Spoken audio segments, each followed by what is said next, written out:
My name is Serafina, and if you had met me 10 years ago, you would have thought I was just another woman standing in line for candles, murmuring wishes into the steam of her coffee, smiling politely while keeping secrets that could tilt the air in a room if I wanted them to. I never looked like the kind of person people imagine when they hear the word witch. I wore soft sweaters, kept my hair braided to one side, laughed easily, and cried at movies. But on New Year's Eve, when the world thins and the night hums with that strange electric promise of endings and beginnings colliding, I was someone else entirely. That was the night when the quiet rules we followed the rest of the year loosened their grip, when intentions became ingredients and hopes became currency, and when people unknowingly stepped into invisible patterns that had been traced long before they were born. I used to stand in candlelit rooms filled with murmured laughter and clinking glasses, watching faces glow as the countdown began, and I could already tell, before midnight ever arrived, who would be touched by magic before the first minute of the new year had fully breathed. Some people radiated longing so strongly it felt like heat against my skin. Others carried doubt like a faint perfume that drifted behind them wherever they walked. There were those who swaggered through the night, certain the world owed them something grand, and those who moved as if they were apologizing to the floor for taking up space. And in all of them, I saw open doors.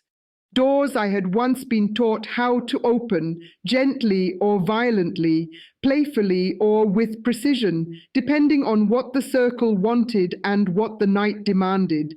New Year's Eve was never about random spells or careless enchantments. It was about timing, about emotional tides, about knowing exactly when a person's guard slipped just enough to let a whisper slide into their thoughts and settle there like a seed. I remember standing by windows fogged with breath and winter air, hearing the first firework crack in the distance, feeling the room shift as if everyone's heartbeat had synchronized for a moment. People would close their eyes, make wishes, raise their glasses, hug strangers, and believe, truly believe, that something unseen was listening. They were right. Something always was. Back then, I told myself it was harmless, that a nudge here or a ripple there was just part of the cosmic dance, that no one would really notice the gentle redirection of their plans, or the strange way certain opportunities seemed to vanish while others appeared at just the right time. But over the years, as I watched the same patterns repeat themselves, as I saw the same kinds of people walk into the same invisible currents, I began to understand that New Year's Eve wasn't simply a celebration, it was a doorway, and not everyone who walked through it walked alone.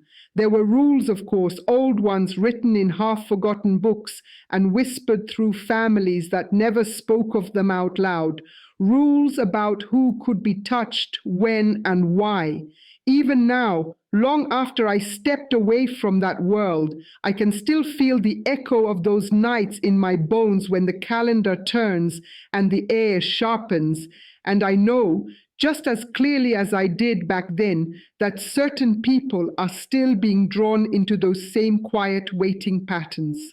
They were always the easiest to spot, even in a crowded room filled with music, perfume, laughter, and the shimmer of sequins and champagne bubbles. The hopeless romantics carried their hearts in their posture.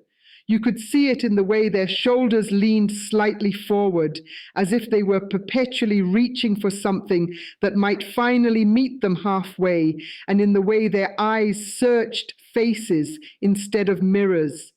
They came to New Year's Eve not just to celebrate, but to be chosen, to be seen, to finally believe that the turning of a calendar page could also turn the story of their lives into something softer and sweeter. They clutched their phones a little too tightly, waiting for messages that might arrive just before midnight. They rehearsed smiles in bathroom mirrors, smoothed down dresses, adjusted collars, and whispered hopeful promises to themselves about what the new year would bring. Back when I was still part of that hidden world, I could feel their wishes before they ever spoke them out loud. Their longing hummed beneath their laughter, a low, aching frequency that made them glow like open flames in a dark room. They believed in signs, in destiny, in the magic of a kiss at midnight, changing everything. And because they believed so deeply, they were incredibly open, open in ways they didn't realize made them vulnerable. A gentle word spoken at just the right moment could linger in their thoughts for weeks. A chance meeting could feel like fate. A fleeting connection could be mistaken for a promise. I watched them lean into strangers who felt familiar for reasons they couldn't explain, trust invitations that sounded too good to be true, and follow subtle nudges that guided them into places and conversations they never would have chosen on an ordinary night. It was never about cruelty, it was about influence, about guiding the tide of their emotions just enough to see where it would carry them. Sometimes it meant encouraging a sudden confession of feelings that had been buried for years. Other times it meant creating a brief, shimmering illusion of connection that faded just as quickly as it appeared, leaving behind a quiet ache that made them question what they did wrong. I remember faces flushed with hope, eyes shining under strings of lights, voices trembling as they spoke wishes into the night air. They wanted to believe that the universe was finally answering them, that love was finally arriving on schedule, right on time with the fireworks. And in that belief, they stepped into delicate emotional currents that could bend their expectations, redirect their attachments, and reshape their memories of what that night meant. Even now, when I see someone standing just a little apart from the crowd, scanning the room with hopeful eyes, while pretending they aren't looking for anyone in particular, I can feel that old recognition stir inside me. The hopeless romantics still come to New Year's Eve with their hearts open, still whisper their wishes into the dark, and still step into the same unseen patterns that once made them glow like beacons in a room full of strangers. They arrived armed with lists, whether written neatly in fresh notebooks or silently etched into their thoughts, and you could almost hear the quiet clicking of their inner clocks as they counted down not just to midnight, but to a new version of themselves they were already trying to inhabit.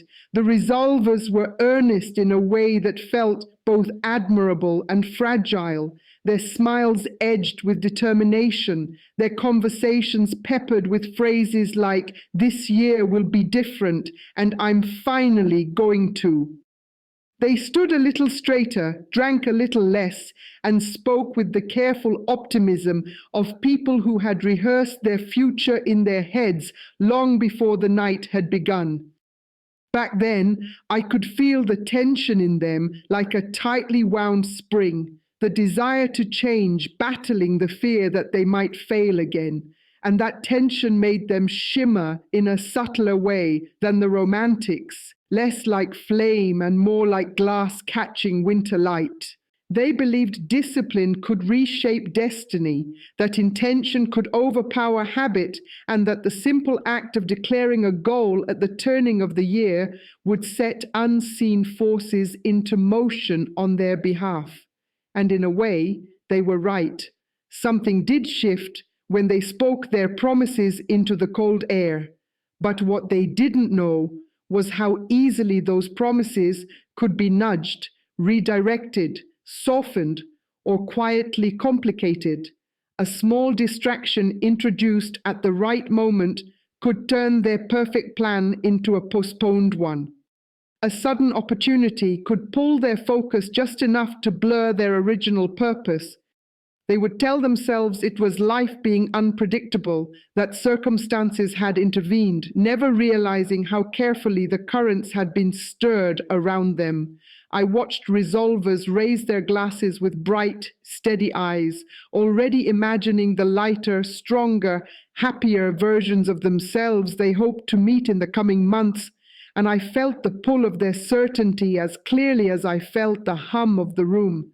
Sometimes it was tempting to leave them alone, to let their intentions run their natural course, but more often the night invited gentle interference, an unexpected conversation that led to a new habit, a delayed start that became a comfortable excuse, a sudden burst of motivation that burned too brightly and too quickly.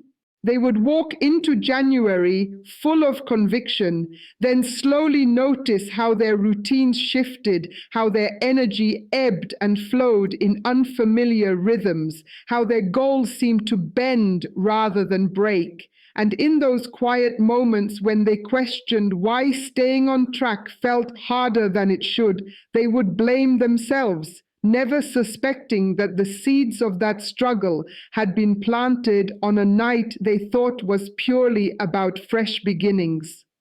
Even now, when I see someone pausing at midnight with a thoughtful expression, silently promising to become someone new, I can still sense that same delicate brightness around them, that same hopeful strain between who they are and who they want to be. And I recognize how easily the turning of the year can become the turning of something much more subtle.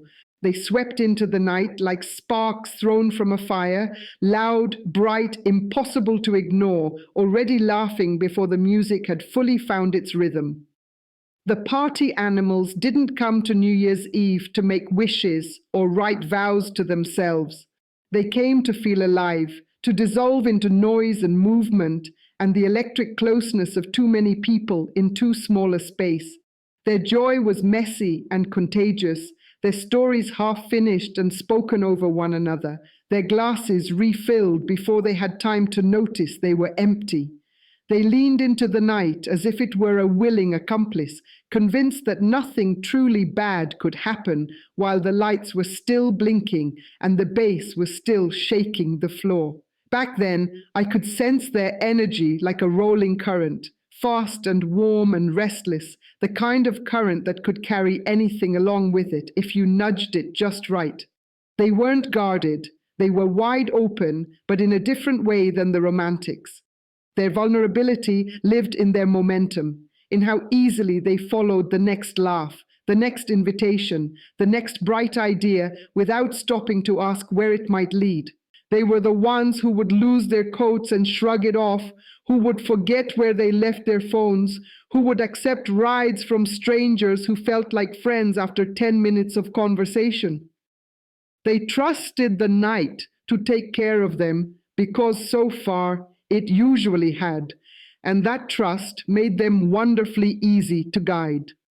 A suggestion whispered into the right ear could turn a quick stop into an all-night detour. A small, well-timed delay could change who they ended up standing beside when the countdown began. They would call it coincidence, call it fate, call it one of those crazy stories they'd laugh about later, never realizing how carefully those stories could be shaped. I watched them swirl through rooms like confetti, leaving behind bursts of laughter and half-forgotten promises, their happiness so bright it cast long, soft shadows around it. Sometimes those shadows hid minor misadventures, a spilled drink that ruined a favorite shirt, a missing wallet found hours later in an unfamiliar place, a friend who disappeared into another party entirely. None of it ever seemed serious enough to stop the celebration, but each small disruption had a way of lingering just long enough to make the night feel slightly unreal when it was finally over. They would wake up the next morning with hoarse voices, aching feet, and a strange sense that the night had moved faster than they could remember, that some pieces of it had slipped through their fingers entirely, and they would shrug, scroll through photos, laugh at blurry memories, and tell themselves that's just what happens when you go hard on New Year's Eve. Even now, when I hear music thumping through walls and see groups of friends spilling out onto winter sidewalks with flushed cheeks and shining eyes, I can still feel that old recognition stir, the awareness that their joy, as wild and genuine as it is, still moves along the same unseen currents that once made them such willing dancers in a night that loves to rearrange people without ever asking permission. They stood at the edges of the rituals without ever meaning to, arms loosely folded, smiles tilted with polite amusement, watching the countdown and the candlelight as if they were observing a charming but unnecessary performance. The skeptics didn't come to New Year's Eve expecting transformation. They came because it was tradition, because their friends dragged them out, because the night promised good food and familiar faces and a reason to stay up past midnight. They spoke in rational explanations, in jokes about superstition, in gentle teasing about lucky charms and whispered wishes. And yet, beneath that easy confidence, there was a quiet alertness in them, a way their eyes lingered just a moment longer on flickering flames, a way they sometimes paused mid-sentence when a sudden chill brushed past them for no obvious reason. Back then, I could feel the contrast in them like two currents crossing in the same river. The steady flow of logic and the softer, more curious undercurrent that still wondered, just a little, if there might be more than what could be proven. That faint curiosity was all the invitation the night ever needed. They were the ones who would roll their eyes at midnight kisses and still feel their pulse jump when the room went briefly silent before the countdown. They would joke about coincidences and then find themselves unsettled by how often certain small things lined up, how they ran into the same stranger twice in different rooms, how a song that meant something personal to them seemed to play at exactly the wrong or right moment, how a candle sputtered out just as they voiced a dismissive comment. None of it was dramatic enough to feel threatening, but it was persistent enough to feel noticeable. I watched skeptics tilt their heads, narrow their eyes slightly, laugh, and then fall quiet, as if a part of them was trying to decide whether they were imagining patterns or discovering them. And that quiet questioning made them fascinating to observe, because it was a door that opened inward rather than outward. A subtle shift in timing could make them miss a conversation that might have changed their plans. A delayed text could send them down a different street, into a different bar, beside a different person when the fireworks bloomed overhead. They would chalk it up to chance, never suspecting that chance had been gently nudged into place. By the time the night wore down and the music softened into tired laughter, many of them carried a faint restlessness they couldn't quite name. They would leave with stories that felt oddly unfinished, with small moments that replayed in their minds more than they should, with a quiet sense that something about the evening had slipped just beyond their understanding. And even now, when I see someone shaking their head at a lucky charm while still slipping it into their pocket just in case, I recognize that same delicate tension, the part of them that insists on certainty and the part that, for one thin night each year, is willing to admit that maybe the world is slightly stranger than it looks. They moved through the night quietly, as if they were guests in their own lives, smiling when spoken to, laughing at the right moments, but rarely taking up more space than necessary. The self-doubters didn't announce their hopes the way the romantics did, and they didn't declare their intentions like the resolvers. Their wishes lived in the pauses between their words, in the way they hesitated before answering simple questions, in the way they checked their phones even when no one had texted. They arrived on New Year's Eve carrying invisible histories, old disappointments, near misses, the echo of past attempts that hadn't worked out the way they had quietly prayed they would. Back then, I could sense their uncertainty like a soft fog around them, gentle but persistent, and it made them strangely luminous in a muted moonlit way. They weren't broken, they were tender, and tenderness has always been sensitive to subtle shifts in the air. They were the ones who would step aside to let others go first, who would hesitate before joining conversations, who would second-guess their outfits, their words, their timing. When midnight approached, they would close their eyes and make wishes so carefully worded they sounded more like apologies than dreams. They didn't ask for too much, just a little more confidence, a little more luck, a little more proof that they were allowed to want better things. And because their hopes were so restrained, so modest, they were easily shaped. A slightly awkward interaction could linger in their minds for weeks. A missed opportunity could feel like confirmation of fears they already carried.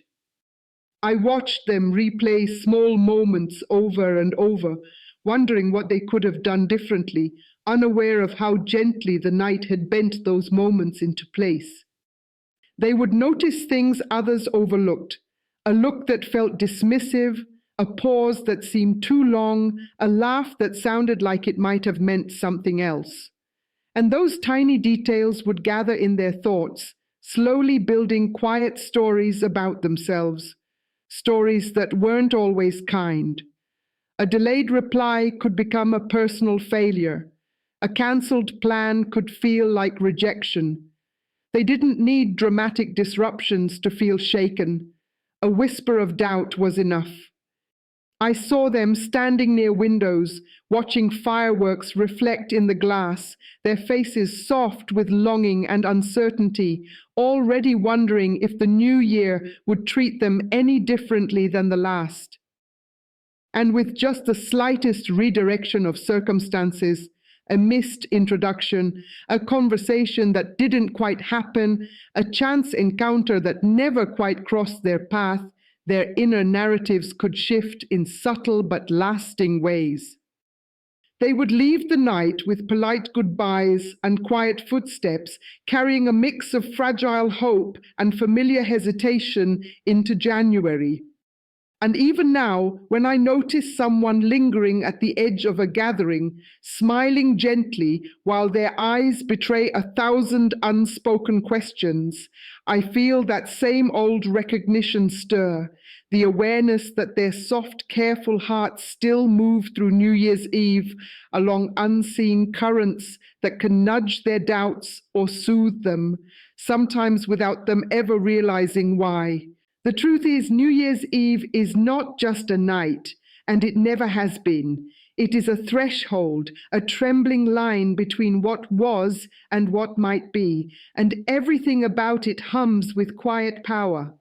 People think it is the fireworks that make it feel electric, or the music, or the champagne, or the way voices rise together in that last 10-second chant before midnight. But the real charge lives deeper than that, in the invisible space where memory, hope, fear, and desire collide. It is the one night when millions of hearts are aimed in the same direction, when wishes are whispered into the same cold air, when promises are made to selves that may not yet exist. That kind of collective longing does not simply fade into the dark. It gathers, it lingers, it shapes the emotional weather of the year that follows. And whether people believe in magic or not, they walk straight through that emotional storm, carrying their vulnerabilities like open doors. The romantics walk in, glowing with expectation, the resolvers with tightly folded plans, the party animals with reckless joy, the skeptics with guarded curiosity, the self-doubters with quiet, careful hope. Different faces, different stories, but the same crossing. the same moment where something inside them is softer, more open, more willing to be changed than it is on any other night of the year. That is why the night matters. That is why its influence stretches far beyond midnight. And that is why so many people wake up on the first morning of January with a feeling they can't quite name, a subtle sense that something has shifted, that something has begun moving, even if they cannot yet see where it is going. Some will carry that shift like a blessing, feeling newly motivated, newly hopeful, newly alive. Others will feel it as a faint restlessness, a strange heaviness, a quiet question mark hovering over their plans. And most will never trace those feelings back to the moment when the sky exploded with color and everyone around them was laughing and counting and clinking glasses. They will call it coincidence. They will call it life. They will call it timing. But timing is never as simple as it looks. There are nights that plant seeds in the dark, and New Year's Eve is one of them. It plants ideas in hearts, doubts in minds, longings in bodies, and expectations in memories. It nudges people closer to certain paths and quietly steers them away from others. It leaves fingerprints on the year ahead in ways that rarely announce themselves, in ways that only become obvious when someone looks back and wonders why things unfolded the way they did. And here is the part that lingers long after the candles burn out and the last song fades. Everyone who steps into that night becomes part of its story, whether they intend to or not. Every unspoken wish, every private fear, every silent promise becomes a thread woven into something much larger than one person's plans. The night remembers, it responds, it rearranges small things that grow into large consequences. The stranger you stood next to when the countdown ended, the thought you held in your chest when you closed your eyes, the feeling you carried as you walked home under winter stars. Those details are not as insignificant as they seem. They echo, they ripple forward, they quietly touch decisions, relationships, confidence, courage, and doubt in the months that follow. So when people feel that subtle pull in January, that faint sense of being guided or tested or unsettled, they are not imagining it. They are responding to something that began long before the calendar page turned, something that took shape in the charged stillness of a single shared midnight. And whether they feel empowered by it, confused by it, or quietly challenged by it, they are already inside its influence. The night has already done what it does best. It has asked a question without words and left the answer to be written in the days that follow. And in the spaces where people recognize themselves in these patterns, where something stirs in their chest because it feels too familiar to be random, the story does not end. It waits quietly for voices to rise, for recognition to take shape, and for truth to surface in the form of lived experience.